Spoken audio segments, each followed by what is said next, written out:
we're live. We're live, and Woohoo. I'm not. It's back to being, well, not really the couch, but it's not from the bed anymore. Right. Because I noticed that. Like I think I pulled up. I forget who was on the show with you, and Christina like happened to pass by, and she was like, "Is he sitting on his bed?" I was like, "Yeah, yeah, he just looks so yeah, comfortable." Like that yeah. is the on the couch aura, right? Right, Like what? coronavirus edition. Yeah. But now we're back at a desk, and we're live, and we'll officially let Cecil chop it right here. Who's gonna come out looking the smartest whenever we see the next chapter of the Cam Newton Chronicles? That and more this week on the couch. Joined by Chris Allen, maiden voyage, first of many. Chris, who's going to look the smartest in a few months when we see, hopefully, Cam Newton play football again? Well, ultimately, it has to be Bill Belichick is going to look the smartest. I mean, regardless of if Cam plays 5 games, he plays the full season. I mean, the only person that's going to wind up harvesting like the most value out of Cam Newton is going to be Bill Belichick. I mean, I mean, we've seen him do it time and time again. It doesn't matter if it's an older, decrepit, I think it was when Chad Ochocinco was there for a hot minute. It doesn't matter if it's, I mean, any of the guys that have come through that organization and just been there for a quick second. I mean, Josh Gordon, Antonio Brown. I mean, the list goes on and on. I mean, Bill Belichick knows how to get value out of the players that he brings onto that franchise. And then once they, again, it sounds cruel. It sounds like just Belichickian in a sense that once you are done being able to quote unquote do your job, then it's time to move on. But I think he'll wind up looking the smartest out of all of us. Yeah, well, as always, right? I mean, he's like the archetype football coach, you know, in the grand. And what it is it's having such a program that is entrenched in all the players that you can take on all of these chances, because you can make a list of Albert Haynesworth and, you know, like you said, Antonio Brown. There have been some flops.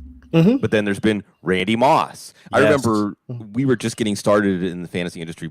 Our first season of our show, the 5-Minute Drill, like 10 years too early in fantasy football video. And we didn't know what to make of Randy Moss because the last time we had seen him, he quit on his team. Right. And I just felt like I'm not going to tell people to draft a player that the last time I saw him, he quit on his team. And then we didn't see Randy Moss for all of preseason and camp. Remember that? Belichick had his little, he's going to take the rest. And we thought, that's weird. I don't know what it means, though. But Belichick can take those chances. I remember in the Pepper Johnson interview, was talking about Malcolm Butler in the Super Bowl, and he said all the veterans on the team would have been mad at Belichick if he had played Malcolm Butler, whatever it was, because everybody's that bought into the program. So you can take a chance, although this isn't taking a chance on character or taking a chance on how the locker room is going to handle it. It's going to be Cam Newton's locker room. Chris, this is one of the things that's baffling to me. I'm just curious what you think about this. I sat here for the last 2 or 3 months. People that listen to the show are probably annoyed to hear me bring this up again, that I was just baffled that Cam Newton was available. Because, and some people thought, well, he's going to want $20 million because he's a starter. Well, no. 1 year, $1 million deal with incentives up to $7.5 million. That's barely even starter money at some positions. So he was out there for the taking. Maybe he was waiting for the spot he wanted. But I just don't understand, even with injury concerns and, coronavirus, how are you going to give him a physical? I mean, there's been 2 or 3 month lags between the announcement of these deals and the consummation with the physical. Is it Cam's personality? I'm making air quotes when I say that. How could one of the greatest quarterbacks of our generation be a free agent for so long in a league that is desperate to get quarterbacks? I think it comes down to a part of it is his persona, but like not in a negative light. I think it's more of what he winds up bringing to his team. But also, I think part of it is the injury. But to me, it's been baffling as well because we've seen other quarterbacks. We've seen Andy Dalton wind up finding a home. I mean, Nick Foles wind up finding a home. Jameis Winston post LASIK. finding a home as well. And so for me, the only thing that I can come back to that at least helps me make sense of it all is the injury. Like if he was even able to make it through, let's say, more than the 4 or 5 games that he struggled through last season, then I think there might have been more of a case for him to be signed earlier. That's my thought process. The only thing that makes sense to me. I mean, past that, it's just how could Chicago wind up taking Nick Foles over Cam Newton? I mean, how could I don't think Dallas really would have wound up taking Cam Newton like over Andy Dalton, because I think they had the eyes on the prize being Dak Prescott. But at least for me, it's more has to do with the injury situation, and then where we find ourselves in these COVID times, with the unable to get the medical attention that's required in order to evaluate him from that standpoint, and then move on from there. Because otherwise, it's just, how do the Patriots keep doing this? Yeah. How do they keep winding up getting these just basement value for some of the hottest commodities that are out there on the market, when a lot of teams will just summarily look at a player and just, no. I mean, we have other priorities, and we're going to go wind up investing in X player. And for me, it doesn't make much sense at all, because even from a team building perspective in the football world, I mean, how do you not take a chance on a player like that? I mean, how do you look at what he's done? I mean, even if you want to go back 2, 3, 4 years, he's still in the prime of his career. So how do you summarily just say, well, the injuries have gotten to be too much, there's no way that we could adjust our current scheme or current system to fit somebody like Cam Newton, just say, nah, I'd rather roll with whomever is out there on the market right now and kick him aside. I would, if I was sitting in New Orleans, why would you not? Right. I mean, at what point do you say that Jameis Winston would have been a better option for you than Cam Newton? I don't understand that. Yeah, I don't understand it either. I think in the case of Chicago, it's Matt Nagy and Matt Waldman. It took 7 minutes for me to bring up Matt Waldman. You know, it was talked about this idea that coaches think they're brought in to do their system and their whatever their special sauce or secrets are. And Matt Nagy knows that Nick Foles will be an extension of him on the field, where Cam Newton is going to be Cam Newton, right? I mean, that's one of the things we have to know about Cam Newton is he's got a big personality. Right. I really believe teams take on the personality of their quarterback and their head coach. And it's bringing in something as a coach that you have to find a middle ground with, as opposed to somebody that's going to fall in line with your system. I don't understand how Denver could pick Jeff Driscoll over Cam Newton as the fallback plan for Drew Lock, but I bet you that if John Elway is invested in Drew Lock, then there's this idea, well, what happens if the locker room starts getting behind Cam Newton? And you plan on going into the start, so there's this volatility. And Bill Belichick, I think, has enough confidence in his players to understand that while he's going to take input and he's going to be a listener, he's also, at the end of the day, the final word on these things. And people are going to go along with that. He trusts his players to adapt, but also he adapts. That's one of the things about Bill Belichick, I think, that is underrated when we tell the story of how he's one of the greatest coaches of all time. He has stolen from every coach out there. When he gets beaten by something, he says, I've got to learn that. I've got to figure out how to use that. That's why Cam Newton makes so much sense, because just practicing against Cam Newton for this defense is going to help them the next time they face Lamar Jackson. Right. Oh yeah, exactly. I mean, and watch them do. I mean, the coup de grace would then be them going out and signing Colin Kaepernick to like some sort of backup deal to have on the practice squad of it. Like the defense is able to practice against him on top of that. I mean, watch them just completely reform their entire team in ways that they can attack offenses that are now becoming the premier offenses in the league. Like you just mentioned, Lamar Jackson. I mean, they've been trying to figure out, or they've at least haven't had to contain, but at least they've gone up against guys like Russell Wilson. I mean, other mobile quarterbacks in the past. And so now with Dak Prescott now becoming a much bigger portion, a part of the league. I mean, they now had to go up against, they went up against Josh Allen twice this past season, and we're seeing how that rivalry is now starting to shift the AFC East. I mean, it's just now with that being more prevalent within the league, how do you not take that and try and integrate that into your offense some way, somehow? in a way that now makes your offense now one of the offenses that now runs that a similar style of offense. And I think that's the way that they have to do it. Yeah, at least a capability to do that. Yeah. And in a week where you're facing a defense, and this is again where I think because Bill Belichick trusts his players, I cite this so many times. This is like the 87th time I've cited it. They beat the Rams by running 2 tight ends and 2 running backs in a spread formation, something they never practiced. But they said, I think this is going to work in the Super Bowl in the 4th quarter. And it did, because he trusted his players to execute something, even if he never saw him with his own eyes, them do it in practice. And I think a lot of coaches don't trust their players and only trust their players to do the thing that they've practiced 1,000 times. And it leads to boring football, and it leads to coaches getting outmaneuvered. So, yeah, you're absolutely right that there's another move coming, right? It may be Josh Gordon coming back to the Patriots. It may be Antonio Brown coming back to the Patriots. There's been a lot of hot rumors about Antonio Brown and Tom Brady. You know, depending on who you hear. Like Mike Lombardi says I think it's going to happen. Other beat writers in Tampa, Diane Rossini, I think, said not going to happen. But we've learned we hear lots of things aren't going to happen until it happens. Yeah, exactly.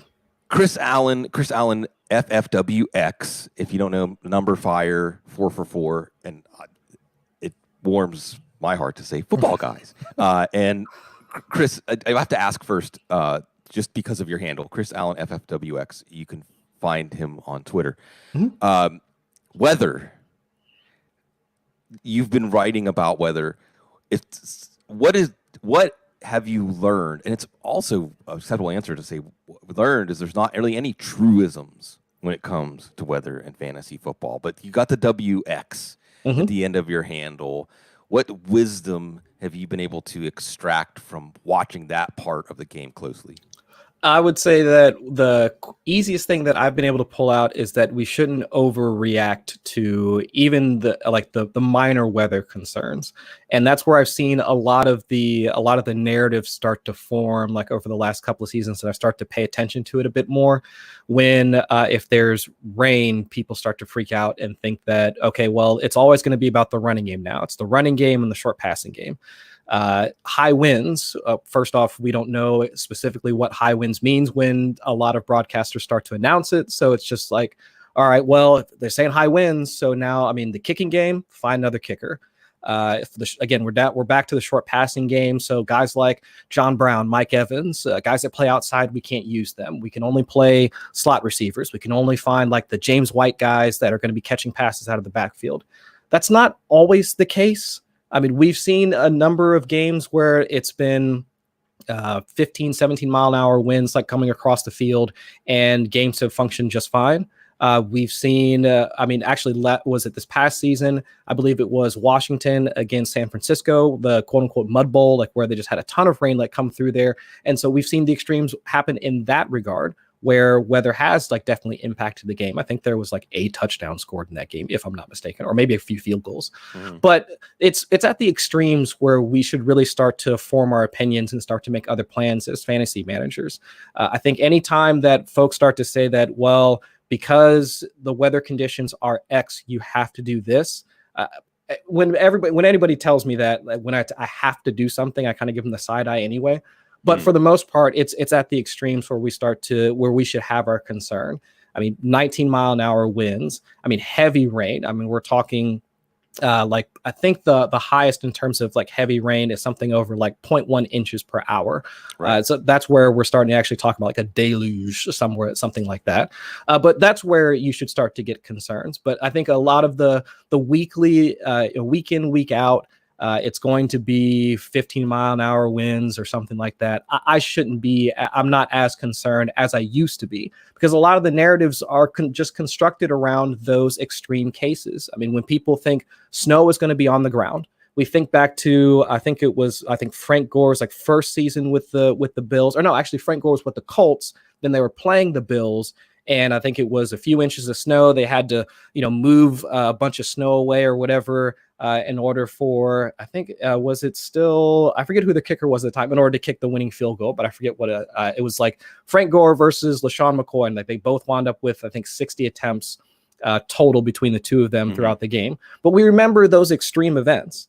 But when it comes to, again, the week in, week out, 15-mile-an-hour, 17-mile-an-hour winds. I'm not as concerned as I used to be. And I think that's one of the key things that I think where we can find the edge of people overreacting to some of that information, and we can start to find value in some of our rosters that way. Especially in DFS.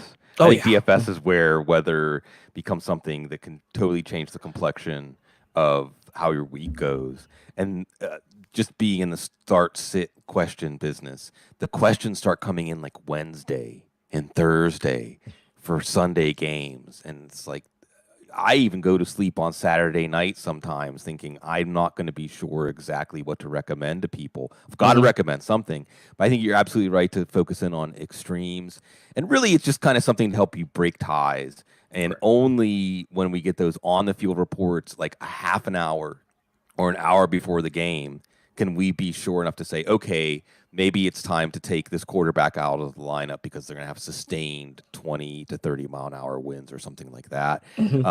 But it is something that you can forecast, especially with DFS, which is fun. It's like how it gets in the head of other people.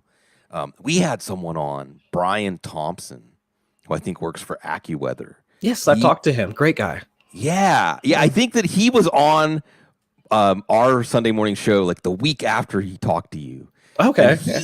And I have to say, this is impressive, but he said, I see in his Twitter profile, he's like a horse player. And I learned to read a racing form when I was 8 years old, thanks to my pop, where like you convince yourself that, it's the length of the track, it's the conditions of the track, it's the jockey, it's, the post position. So you hyperanalyze everything. But I remember when he was on, he's like, well, that's a southwestern facing stadium and the winds are coming in from the east. So that's going to create a swirling wind, that's going to create a headwind. Like, wow, that's almost too much for me. That makes me feel like I shouldn't say anything about weather and just say, play it straight up. I am the mayor of Narrative Street, and narrative belongs in fantasy football. What's on your mind right now as far as stories? I think because of the lack of anything hard from OTAs or mini camps, we are looking more for those stories, or at the very least, what's going to matter when training camps open, knock on wood, that they do open at the end of this month. Welcome to July. Fellow Cancerian, by the way. We could do your birth chart. I was going to be a professional astrologer for just a little bit. Ooh. My birthday's coming up in I won't say because I'm one of those people that's like, I don't know what this says about me since we're on the couch, but I don't want to say I don't like attention on my birthday, because if people want to wish me happy birthday, that's great, and I appreciate the affection, but it just makes me feel self-conscious, as strange as that sounds. I feel the same way. Yeah. I don't know what it is. I don't know why. I mean, it's like, look, I get to live this life that I live, so I feel like I kind of get a birthday present every day, so I don't need anything extra special just because it's another lap around the sun. But anyway, I'm getting way, way off track already. So what's on your mind, man? What's going on right now, bouncing around your gourd with respect to football? Two storylines, and we'll pull up both of these threads. But the first, I've been trying to think of how do we approach the Carolina offense as a whole. I mean, we've got the premier pieces, the DJ Moores, the Christian McCaffreys, but what do we do with the ancillary pieces like Curtis Samuel, Robbie Anderson, Ian Thomas, if you want to dabble in some late round tight ends. And I have an idea regarding at least what we can expect for some of the ancillary players. So that's one thing I want to pull out. The second thing that I'm trying to wrap my head around is what to do with some of these displaced veterans, the Damian Williams, the Kerryon Johnsons, the Marlon Macks of the world. And we see, I mean, if best ball drafts are any indication of their value at this point, I mean, those guys are, I mean, they're almost, they're quote unquote football dead. I mean, they're not a part of most people's plans when it comes to drafting, because you've got Clyde Edwards-Helaire going in the second round. You've got Jonathan Taylor going in the third round, fourth round. I mean, a lot of these rookies, but based off of draft capital, have now been pushed farther up in drafts. But how do we value them like moving forward? And so those are two things that I want to play with. So back to the Carolina one though. So DJ Moore, I mean, wonderful season in 2019, breakout season. And I keep, for me, out of all of that, I think we should have seen the breakout season coming. I keep going back to that video of them from All or Nothing when Steve Smith was clowning him and saying that he wasn't a real receiver. I think that was one of the funniest moments, I think, to me, out of the, I love Steve Smith. But I think that was one of the funniest moments. And I think the way that Steve actually wound up actually talking with DJ Moore and what he said about him, I mean, just glowing reviews, thinking that he was going to be the next Steve Smith, so on and so forth. I think that was for me, that's glowing praise.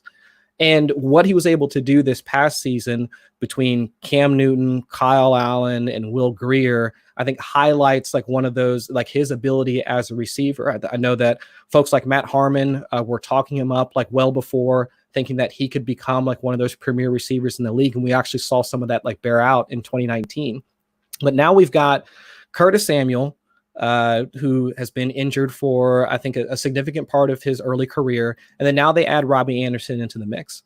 So bear with me a second. So let's assume for a second that, I mean, knock on wood, pray to whatever football gods that are out there. Let's assume, or let's say that even in the event that Christian McCaffrey were to get hurt, again, nobody wants that. Couldn't imagine it. Couldn't imagine a world without Christian McCaffrey, like in the Carolina Panthers offense. But so as of right now, his backup is what, Reggie Bonifon? Right. What if instead, let's say Reggie Bonifon actually winds up being that backup, the direct backup, and he winds up taking the carries? But what if on top of that, now Curtis Samuel and Robbie Anderson are now taking carries out of the backfield? What if they use them not necessarily as the deep threats that we've come to know them as, but just as playmakers that can actually augment or complement everything that Christian McCaffrey can do? So instead of having a direct backup as being just one person, they split his skills into multiple people, which, I mean, in Christian McCaffrey's defense, I mean, he does the work of like 2 or 3 people anyway. I mean, from his skill set, his skill set as a receiver, his skill set as a running back, I mean, it would almost make sense, or in a comical way, that in order to get back to what Christian McCaffrey can do, you probably need like 3 people in order to do that anyway. I mean, Curtis Samuel, converted running back. We saw his ability to actually make plays out of the backfield for the past couple of seasons with Carolina. I mean, Robbie Anderson can do the same thing in terms of, I mean, you just get the ball in his hands and then he can take it from there. So we already have concerns with Carolina's offensive line. I mean, has to be in the bottom half, if not one of the worst already. If they didn't even bother to address offensive line, like in the draft, nothing but defense that they drafted, why wouldn't they at least look at least to me, the assumption of rational coaching? Right. Why wouldn't they try and build their offense around using them, not just as vertical threats, but as threats at all levels of the field? And that's where I'm thinking a lot of that value is going to come, not just as, especially with Teddy Bridgewater, like while he can hit the deep ball, like if he needs to, not as much. I mean, we didn't really see a lot of that with him in his time in New Orleans, but instead of having to force Curtis Samuel and Robbie Anderson and typecasting them into these deep threats, why can't they just be playmakers out of the backfield? Why can't they just, have Christian McCaffrey motion to one side, have Curtis Samuel like run around the backfield, pitch it to him, and then they're gone? Same thing. Motion Christian McCaffrey out of the backfield, then have Robbie Anderson do a jet sweep across the side. He's gone.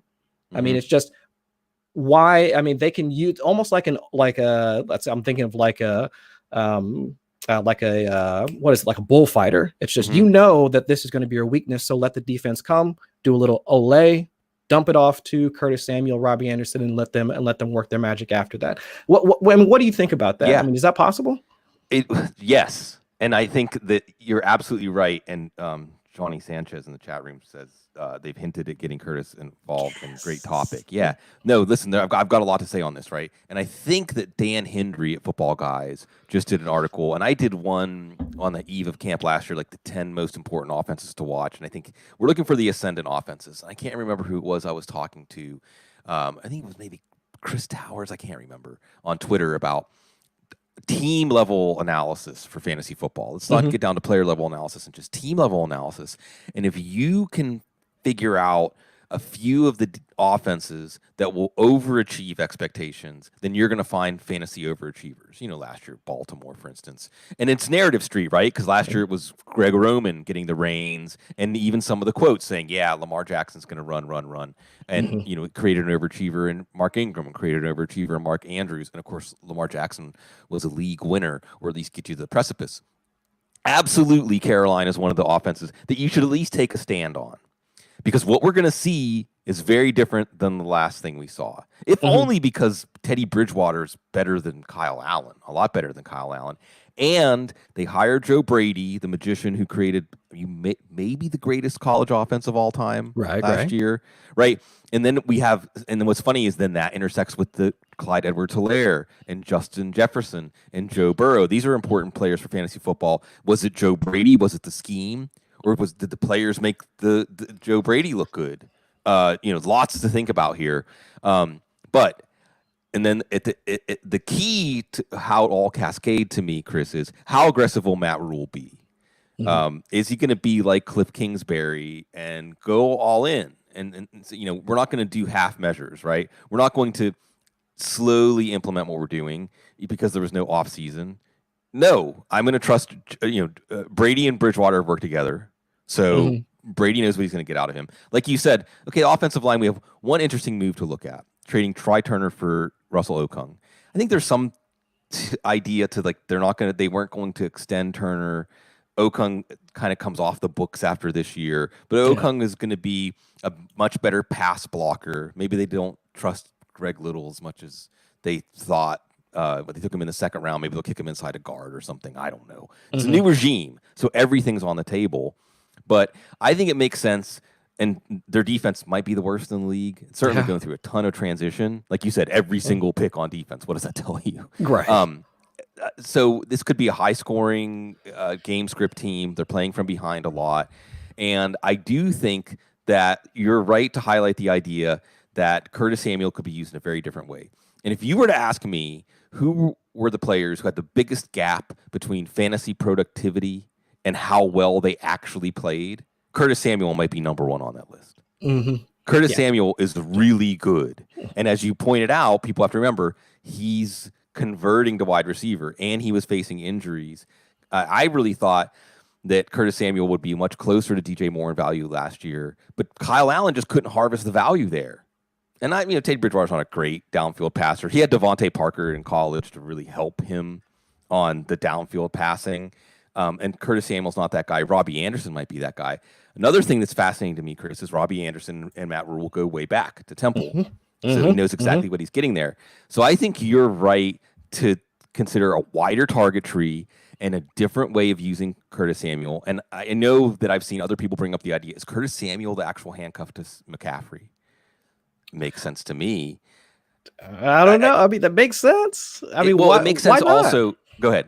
Why not? I mean, especially, and another point on Curtis Samuel, and I've seen this put up beforehand, where, of course, over the past few seasons, air yards has been one of those premier stats in order to highlight how a player is being used and that how they can also convert some of those air yards into actual receiving yards. Curtis Samuel, he was up there over 1,600 air yards. Of course, he couldn't translate them into actual yards because of the quality of targets that he was getting. So, if we're already seeing him earn a lot of he's earning some of that workload for some of the top wide receivers in the league.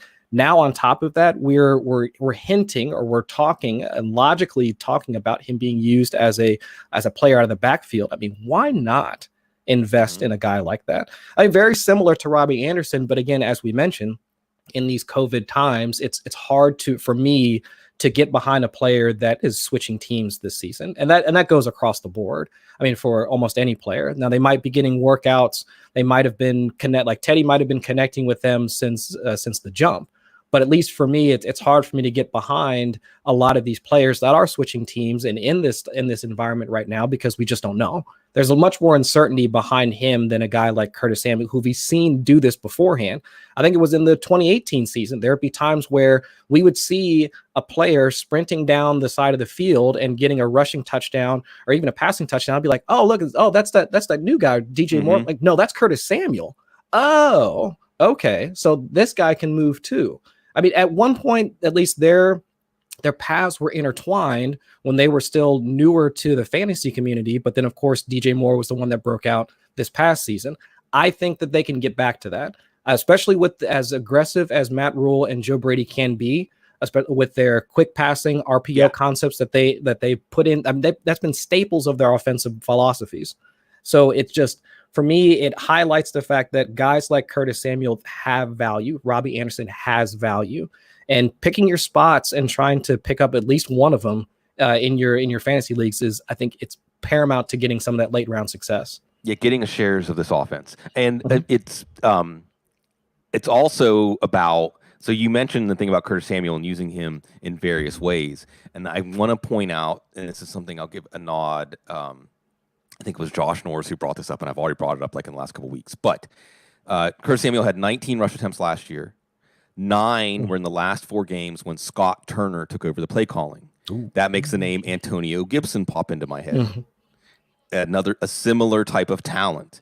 But going back to one of the original things we talked about with Belichick, trusting your players. If yes, no coronavirus, no chance to install, right? No chance to see how guys look in roles. But is this actually going to favor the players, the coaches that trust their players? And say, it's just football, man. It's football. We've all played football for years and years, coached football for years and years. Just because we only have a limited time to install these things doesn't mean, another thing that I like here, just for creating fantasy football buzz, Chris, they open with the Raiders. Now, and then they play the Bucks, and then they play the Chargers. So, those are some tough defenses. And they play Arizona, Atlanta, Chicago, New Orleans. With that first game, you absolutely, and Christian McCaffrey and DJ Moore are going to cost too much. But after that first game, and I'm looking at Superflex leagues. I'm about to do a Superflex Dynasty Best Ball Startup Draft.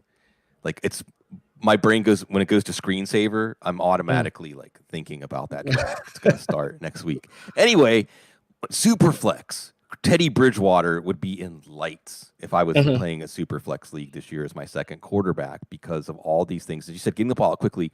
And Curtis Samuel also makes me think of Henry Ruggs in this idea that you think of field stretchers. 9 routes, run, stretch the field. And Robbie Anderson can do that anyway. But I think of these guys more as you want to get the ball in their hands when they're already moving, right? You want them already up to speed on yards after catch. That's what on you a want. Jet sweep, on something like that. And that's what's going to create. And then, as you pointed out, and I want to punctuate this conversation this way, right? Because I wish I had it here to hold up. I have a painting of a bullfighter that I got in college for $3 at a Salvation Army. So now we're talking about I've had this thing for 25 years and I'm taking from location to location. And I was going to put it up behind me as my new backdrop for the show. And Kate said, that's kind of weird. But see, now you're making me think that I should go back to her and say, I think it's the bullfighter. Yeah. And that's exactly why I've carried that as the emblematic thing, because you never take the bull by the horns. You distract. Don't take the fight head on. Yeah. Misdirect. It's exciting. Okay, let's talk about these running backs. Because we could attack this from any angle, right? There's Kansas City, there's Detroit, there's Indy, there's Baltimore. We could even talk about the Rams, because that's the big 5 of the rookie running backs. We could even sprinkle in a little Tampa, a little Buffalo. I mean, there's rookie running backs and how they change the complexion. What's the biggest win here? Which it can be taking a specific rookie, it can be taking a specific veteran, it can be fading a whole backfield. What's the strongest feeling you have about a backfield that changed because of the draft? I think I'm taking the cheese on Damian Williams again. I cannot, for some reason, get over this idea that people can come at me and say that it's because of recency bias. I can absolutely understand that. But in the games where he was healthy, I mean, there really wasn't much of a question as to who is the starter. Now, of course, he was battling it out with LaShawn McCoy and an elder like LaShawn McCoy at that point, and he didn't have a first-round rookie to contend with. I totally understand that. But I mean, we saw what he is capable of doing within that offense. I mean, there aren't too many other running backs within the league that can work a wheel route quite like Damian Williams can. And also, when it comes to breakaway speed, there aren't too many other running backs that are capable. I mean, the only person, what was it, in week 5, 6 or something like that, when he broke off the 86-yard touchdown, the only person that could catch him was Tyreek Hill, the only fast person on the team. So, I mean, Clyde Edwards-Helaire, I mean, I definitely liked him as a prospect, and totally understand the idea that first round running backs, they're walking into at least a significant workload. But for me, again, I just can't shake, after what he was capable of doing once he was healthy, what he was able to do within that offense, like the production he was able to sustain within an offense when healthy. It's, to me, those guys just don't go away.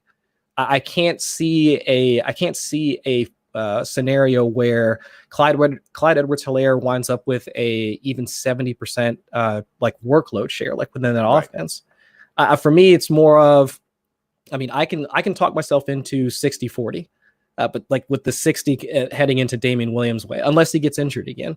But if both are healthy, I'm not sold on the idea that he winds up taking over that backfield when, I mean, I believe he averaged something like at least 70-80% of the touches throughout the back half of the season. Like once, I think it was like 13-14, like once he got healthy. I mean, that's sustained throughout the entire playoffs. He was a part of that comeback that allowed them to actually win the Super Bowl. I mean, after all that's happened, again, recency bias, you can hit me over the head with that all day long, but that has to me, it has to mean something. And from his athletic profile, it lends itself so much more to the way that Kansas City wants to play. I mean, versus any of the other rookie running back situations that we're talking about. It's not like with DeAndre Swift. I mean, Kerryon Johnson he plays much slower. He doesn't have the same profile as Damian Williams. Marlon Mack, let's not even get into that. He doesn't have the same profile at all. So, I mean, but because of that, I'm just looking at Damian Williams a lot of the times in the 5th, 6th round, and it's just, why can't I have a piece of that offense that I think in week 1 has the significant touch share? And I would assume he holds on to that for as much as possible. I mean, if they want to talk about a split between them, okay, fine. I'll take a split in a Patrick Mahomes-led offense all day long. I have no issue with that at all. But at least for me, I will take the guy that I've seen work within that offense. I know can handle the workload if he's healthy, and then I'll take that off, or take that value all day long in the fifth or 6th round. Yeah, no, and it might even be 7th or 8th round. That's the beautiful thing. And they could both hit. I brought this up on the show a few weeks ago. I think both Clyde Edwards-Helaire and Damian Williams can be hits at their ADP. I do think you're going to see some sort of split, and I think Damian Williams is still going to hold on to those snaps and touches when the coaches need someone on the field they can truly trust. And that includes the red zone. Right? I think I brought up, it could be a bizarro Jerome Bettis this year, where he's in at the goal line or in those red zone sets, maybe in on like hurry up offense, and then Clyde Edwards-Helaire is more of the back between the 20s, and maybe he comes out on obvious passing downs for pass blocking. But Damian Williams, because his hot zone as far as execution in the passing game and in the red zone matches up with what's the most valuable part of a running back's fantasy profile is. How could you not? Like you said, I like the idea that you said, just very simply, get a share of the Kansas City offense cheap, right? You're not Mahomes, Kelsey, Hill. These guys are out of reach. Even Sammy Watkins. I know Sammy Watkins is like, the brown acid or something. Like it's going to be a bad trip if you take Sammy Watkins. But still, the get some of this offense, and it doesn't necessarily cost you a top 3 round pick to get somebody in this offense that can really help, because we know that these offenses magnify the value of any talent in them. Offenses like Kansas City, like Baltimore.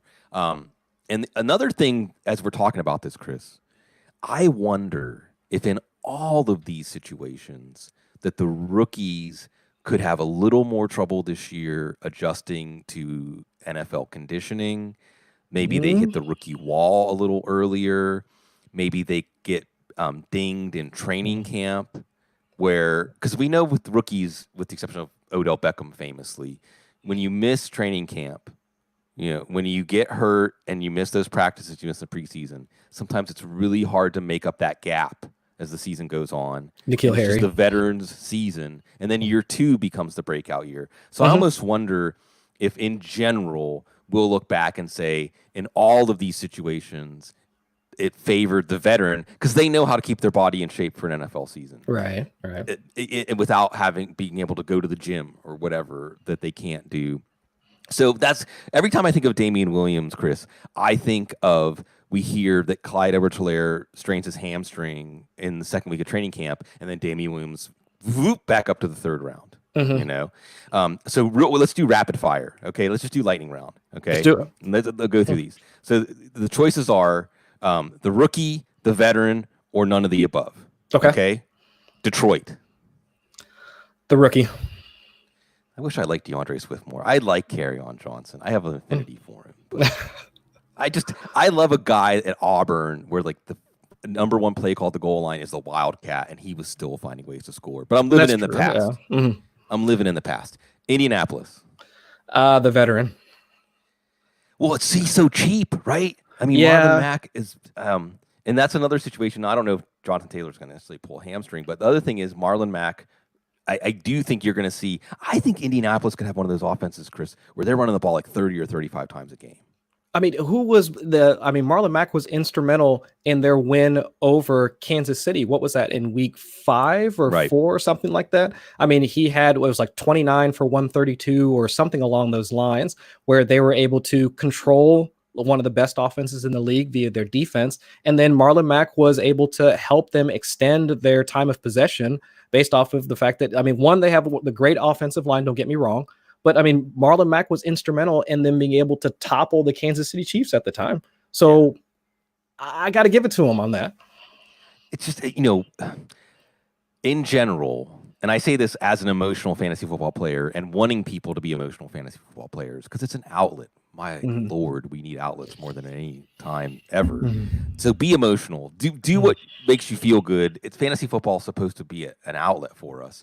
But we overreact. And Marlon Mack, I think, is a good example of maybe overreacting. And I still think, the one thing I worry about is if Jonathan Taylor breaks that 80-yard touchdown run week 1 on one of the 8 carries they plan on giving him, the next week, you got to use him more. And the next week. But the nice thing about Marlon Mack, the best argument I can make for Marlon Mack is here's a player who has improved every year of his career. And this could be kind of a D'Angelo Williams situation where we were ready to move on from D'Angelo Williams when they drafted Jonathan Stewart, and then D'Angelo Williams turned into the best possible D'Angelo Williams he could have become in the NFL. Okay, Baltimore. The rookie. That could be my. I mean, I'm from Ohio. That might be my O State love. I mean, quote unquote. But I have to go with the rookie there. Yeah, and that's another one where Mark Ingram, man, there's so many things to admire about his game. But again, it's the thing that I keep fixated on, and we saw it again, by the way, was Philadelphia was considering J.K. Dobbins at the pick they took Jalen Hurts, and boy, with the Miles Sanders crowd, it would have been sad about that. Crushed. But that caused, the Miles Sanders thing for this year, this really might be. If Miles Sanders goes off this year, that would be the time. Really, Boston Scott's the guy, and Matt Waldman favorite that's being overlooked there. But with J.K. Dobbins, that offense was so good at getting runs to the second level with Gus the Bus and Mark Ingram. J.K. Dobbins is going to house those runs. Yeah, and then at some point, again, you have to say, well, Mark Ingram, you're the veteran, and you're the leader of this team in a lot of ways. But how can we not give this guy 12 or 15 touches a game? And 12 or 15 touches a game was enough for Mark Ingram to be a low running back 1 last year. If J.K. Dobbins gets that, I think what people underestimate is this offense is going to put defenses in such a bind. I love what Devin Duvernay adds too, the vertical speed from the slot. We got some questions about center. There's some good news about Matt Skura. Of course, they got to replace Marcel Yanda, Hall of Famer. But this offense, how do you draw up a game plan to defend and Marquise Brown's going to be healthier, right? Brown and Boykin on the outside, Duvernay in the slot, Mark Andrews at tight end, and a running game that you have to play 11-on-11 football with Lamar Jackson, who can take any run to the third level, and these big, rugged running backs. And then with J.K. Dobbins, you have the flexibility, the fluid athleticism, and the long speed to house those runs. I know people like to talk about regression to the mean. I'm not convinced Baltimore's offense is going to take a step back. I'm not. What if that is their mean? Could that not? I mean, I don't think that. I'll be clear. I don't think a 9% touchdown rate. I think that's what Lamar threw last year. I don't think that is going to be his mean. But let's say from an offensive standpoint, them being able to put up 30. I think they were pretty close to 30 points per game. I mean, what if that is possible? For them, if they set the pace early on, especially with what they've been able to add so far, on offense, especially now with, like you just mentioned, Marquise Brown, being actually healthy this season. Right. I mean, if that's what he was able to do last season, being hurt for most of it, I mean, now imagine a full year, a full off season, being able to recoup, get healthy. And now they add in, they have Devin Duvernay working in as quote unquote, a big slot, type receiver. I mean, again, I don't know how you wind up slowing down an offense like that. And especially on the backside, having a defense that's still, pretty daggone good that can stop a lot of the opposing offenses as well. So it's hard for me to see how, Tennessee, they had their number in the playoffs. And I think but a lot of it had to do with variance. I mean, the number of drop passes, the failed fourth down conversions. But if we get even more of those game scripts, where Lamar is actually forced into being that, 300-yard passer and 100-yard rusher, that's the tide that lifts all the boats. And we're talking about at that point, if we see more of those type of game scripts, heck, you might even see people throwing in Willie Snead into their DFS lineups at some point. Yeah, Baltimore's opening schedule, I spend a lot of time looking at the schedule at this point in the calendar, fantasy football calendar. Baltimore's opening schedule is Cleveland, Houston, Kansas City, Washington, Cincinnati. Even for those games like Cleveland, Washington, Cincinnati, where Dobbins could just get the fourth quarter. Let's get the rookie. Let's get him some hits and get him used to the NFL. I want pieces of the Baltimore offense again. I think of it on a team level, Chris. If you said, I'm going to draft, just Ravens, Chiefs, I don't know who else, what the offenses we like. Maybe you like the Buccaneers or whatever. San Fran to some extent. If you just said, I'm going to pick your other three favorite offenses. If you said, my whole team is going to be Ravens, Chiefs, even if you're taking Gus Edwards or you're taking, I don't even know. Your last round pick is definitely Mecole Hardman, by the way. Yes. Mecole Hardman should be on everyone's team this year. That's another team that's I'm not sure how you defend that offense this year. But if you just focus on these offenses and then, or even if you have clarity on your stay away offenses, now we can't necessarily have New England on that list. All right, real quick. And we got 10 minutes to go off the rails. Real quick on someone's rapid fire. I said rapid fire and I ruined it. Rams. Rookie. Yeah, I like Akers. If they had an inclination to really feature Darrell Henderson, what's the love for Malcolm Brown at that point? We think that we know best when it comes to, I guess, evaluating talent, the way that they should operate. But coaches, they seem to have this affinity, we were just talking about Gus Edwards. Right. They have J.K. Dobbins, Mark Ingram. Why should they be messing around with Gus Edwards? Gus Edwards, is actually pretty daggone good. He's not bad. But along the same vein, if they had Todd Gurley, they had Darrell Henderson. Why even mess with a guy like Malcolm Brown?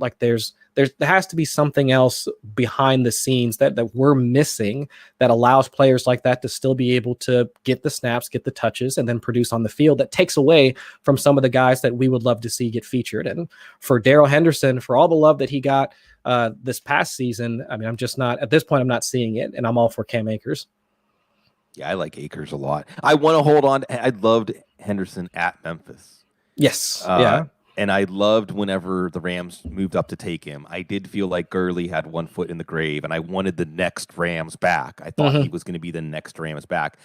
But you have to, piecing together from the outside looking in, they just don't have confidence in Henderson. Yeah.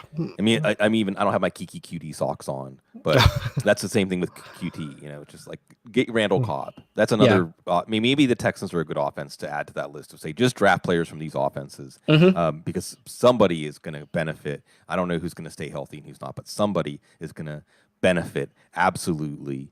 We'll see these things. Hopefully, again, by the end of this calendar month, we have specific hard information coming in from practices. Everybody stay healthy and safe out there. It's been a roller coaster. Speaking of the roller coaster, we got 10 minutes off the rails. And first, people in the chat room are asking about the beers behind you. So you got your Mighty Fine beers behind you and beer in general. And I'm reminded, was it Benjamin Franklin that said, like, blessing of your heart if you brew good ale or something like that? This idea that, or beer is proof that God knows it. Or did he say, that's maybe beer is proof that God loves us. God loves us and wants us to be happy. Yes. Yeah. Sorry. I'm too old. I'm about to turn 45. I'm too old. Beer. Go. So it's a hobby of mine. I've been doing it for 10 plus years now. The guy that actually got me interested in brewing beer, he owns a local shop about like 15, 20 minutes from my house. I mean, great people, great folks there. And just another great community that you can be a part of. So I've gone and done competitions in the past. Actually, that's a part of the ribbons and stuff you see like hanging behind me. It's just from competitions, just getting out and just, it's one of those like, hey, if you're hanging out with some folks, here, try this. And especially if you have folks over for, for dinner, for cards. I mean, obviously last year, not now. But sure. I mean, for family gatherings and whatnot, like, hey, I've made this, try it. And for me, I try and live my life by the 3 F's of family, family, food, family, and fellowship. I mean, that's kind of how I try and live my life, by just surrounding myself with good people. I love eating good food and then being able to talk and interact with folks. And then the way that I do that is by actually, here, have a drink. I mean, not to get people inebriated, but just here, try this thing that I've created. And the creation part of it is what really got me into home brewing. And now I've gone off the rails a lot and tried just some wild things in the past, and like just adding whole fruit to a beer. Yeah. I mean, I love doing that, experimenting with things. And the downside is that once you make beer, like you're married to like 5 gallons of it, and you have to try and find a way to like pawn it off to people, like, over the next like few months. But it's just one of those things where for us, I still remember this almost clear as day. When I first got into it, it was me and 3 of my friends. And on Sundays, we would get our families together. We would brew out in his garage. Kids would play out in his backyard in front of us. And then we would just kind of hang out, talk amongst ourselves and just watch our kids play and our families be together. I mean, that's part of the community, or like part of the hobby itself that comes with home brewing, is that you can spend some time outside with your family doing something that you enjoy. And that's why it's just kind of, I guess, grown from there into this thing that I do, I guess, maybe twice a month, just depending on schedule. So a lot of the beers that you'll see like behind me, these are just some of my favorites. I don't get out like a ton just because of, for obvious reasons now, but just in general, I mean, just getting out to breweries and whatnot. But that's what I like to sample whenever I travel.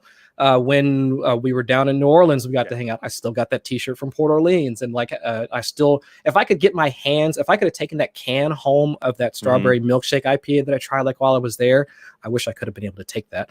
But either way, I mean, that's what I like to sample, like whenever I'm around, is just good food, good beer, and just being able to, like, because it's a part of the culture. I mean, there's a lot to, I mean, when you go to different places, you get to sample the food there, and that helps you like get immersed in the culture that's there. I mean, with New Orleans, I mean, there's really no doubt about that. But also you can do the same with breweries. I mean, a lot of like the local breweries that you can go to. I've got in-laws in Alabama. I've got in-laws in Georgia. And normally when I'm there, I'm like, hey, is there like a local brewery or something like that we can go sit and hang out with for a little bit? Because you'll start to learn some of the stories about that particular area and some people that do things just their way. And that's what got them into brewing in the first place. And that's the fun part about brewing, is that you learn more about their process, but you learn more about their take on the world, at least within the confines of brewing. So that's why I love doing it. It's like you say, human connection. Oh, a handshake, and also, as you say, there's so much going on out there. It's just another thing where we should feel fortunate because I'm old enough to remember, like in the early '90s, if you saw Sam Adams or Sam Smith or you know, a harpoon or Mm-hmm. something like that, you're like, wow. And now it's like all the colors of the rainbow. It's like It's like the white light refracted through a prism to a rainbow, and then each one of those colors of the rainbow refracted into all the colors of that color. You know, all the shades of that color and all the shades of that color. Where I see now there's some great stuff down here. Gnarly Barley, which is by the lake, Mm. and Zony Mash. Next time you come down, I'll take you over to Zony Mash and what Yeah. you're discovering. But Zony Mash does stuff like we just had their Blue Hawaiian, which is like coconut and pineapple and something else, and it's blue. It's actually blue. I got to try that. And they're just doing all kinds of stuff. And I got to give a shout out to my buddy Andy Parker, who was one of my fish tour buddies in the '90s, who was just into doing homebrew. Like he got a homebrew kit, and he went and worked out at Kona Brewing when it was still tiny in Hawaii. And now, and he was, I think, the third employee of Avery. I probably told you this when you were down here, but I'm telling it to the world now. And he's their barrel wrangler, so he gets to do stuff like, I know I'm going to do this kind of gosa, but I'm going to age it in tequila barrels or something like that, and come That's up with wild. these wild mad scientist combinations and just see what happens. Yeah, I love it. It is cool that we're at this golden age. We're at the golden age of so many things right now. I mean, I know coronavirus has put a pause on it, but hopefully it's given us some time to reflect and appreciate. I said this at the beginning of coronavirus, like, why do we care so much about staying healthy and staying alive? Like, think about all those things that make us appreciate that, and hopefully look out for each other. The clock continues to tick, Chris, and we just leave like open floor for the last couple minutes. As you know, we're here and we're still trying to show the lights. And I think a lot of this stuff too is like whatever lights you up, whatever turns you on, that's what people want to share is enthusiasm and positivity. And we want to still do that. But this is still a very heavy time and a very serious time. And, you know, we're trying to be responsive to all that. What parting shots? What's on your mind? I mean, I'll lead right into the and we've talked about this. We talked about this beforehand, and I had to reach out and just give you a thumbs up as to the conversations you've been having with some of the guests. I mean, these are people with much bigger platforms than myself, and just having some of those uncomfortable conversations that come with the things that we're seeing happen in front of us. Like, it doesn't matter like which social media platform that you turn on nowadays. I mean, you're likely to run into a story that just it hangs on your heart. I mean, just seeing the things that are happening. Don't get me wrong. I mean, I've seen some stories of hope, some signs of hope. But if you had asked me that same question back in early May, I probably wouldn't have had the same level of hopefulness that I have now. But it's great to see a lot of folks having some of those uncomfortable conversations, because it brings up topics that a lot of people just aren't ready to deal with. And I'll have to give a shout out to my buddy Sam Lane, who was a part of this show. The podcast series that he's been running, Listen, a podcast, bringing up folks like myself, other people within the community, Ray Garvin, who's now part of the FTN, I guess the FTN crew over there. Shout out to Ray. Marcus Grant, another wonderful person within the league. I mean, just other people getting their perspectives on growing up and being African American within the U.S. So I want to shout that out and let people know that, I mean, there are folks that want to listen. There are folks that want to try and empathize and understand like what's going on like within your mind, because we're not. I guess the phrase like we're not a monolith that comes to mind, because there are just different ways or different paths to this. I guess the same bubble that we all live in right now, being African American. This is how we're viewed, and it's just I thought that. It's very poignant nowadays to see that a lot more great new faces popping up within the fantasy industry, not just people that look like me, but women as well. I mean, I think it's all inclusive, and I think a part of that is the fact that we're seeing just what we were talking about with different breweries within the nation, like popping up and saying it's all about being able for people to show their personalities, be who you want to be. And a lot of places will take you in and allow you to be that person that you are. And the fantasy football community is largely that. I mean, I would say overall, I mean, there are some pockets of, the negativity, but for the most part, the fantasy football community wants to learn. The fantasy football community wants to include you and have your unique personality be a part of that. And I think it's been very encouraging to me to see that level of, I guess, enthusiasm to shine the light like where it needs to over the past couple of months. And it's been much easier for me to kind of step back out, because I'll be honest, the last like month or so, my motivation has been down. It's been hard for me to write. It's been hard for me to get motivated to do anything else. But with the way that the community has reacted, and with the way I would say the world has reacted overall, it's been easier for a lot of folks to come out and say that, okay, we can move on, and we can collectively be, at least have the strength to keep moving. And it's been wonderful. Yeah, we can do better. We can make each other stronger. We can learn from each other. I mean, what truly made America great was a new culture that wasn't necessarily rooted in a history or in a legacy that is limiting. There were no limits, and there are a lot of great things that America have contributed to the world, and it's because of breaking down barriers between cultures, right?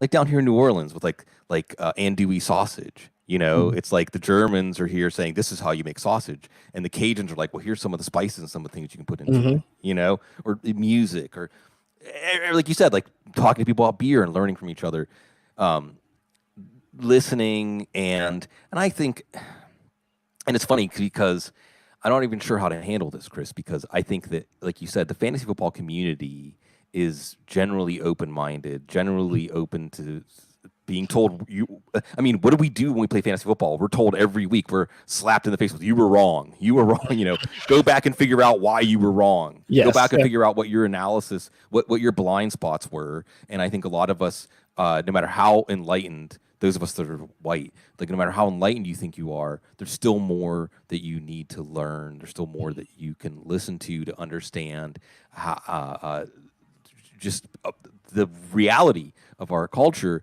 And I know this is the thing that I feel like I wish I could do on the show in some way. And yes, and shout out to Sam, by the way, who was on the show about a month ago. And Scott Fishbowl is coming up this week. Oh, yes. Yeah. Week 2. Which division are you in? I'm in Pogs.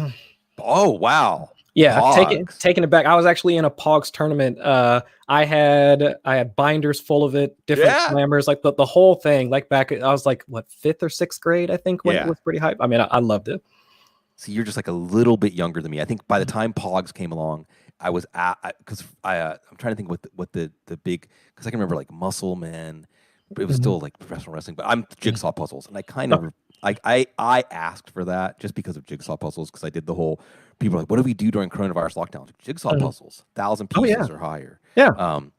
But because I know that, and I think that I know that there's another perspective on I know that there are still a lot of people in this country, and probably not a lot of people that are listening to the show right now, that still have some sort of fear or something that is keeping them from unclenching to embrace or understand that what's happening in our country right now is not a scary or a bad thing, but it's of evolution.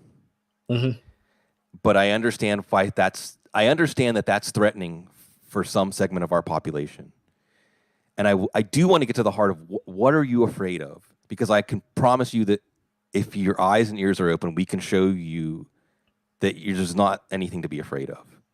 That this is actually something that will be good for everybody if we can embrace it. But it's always, with creative friction of history and how we go forward.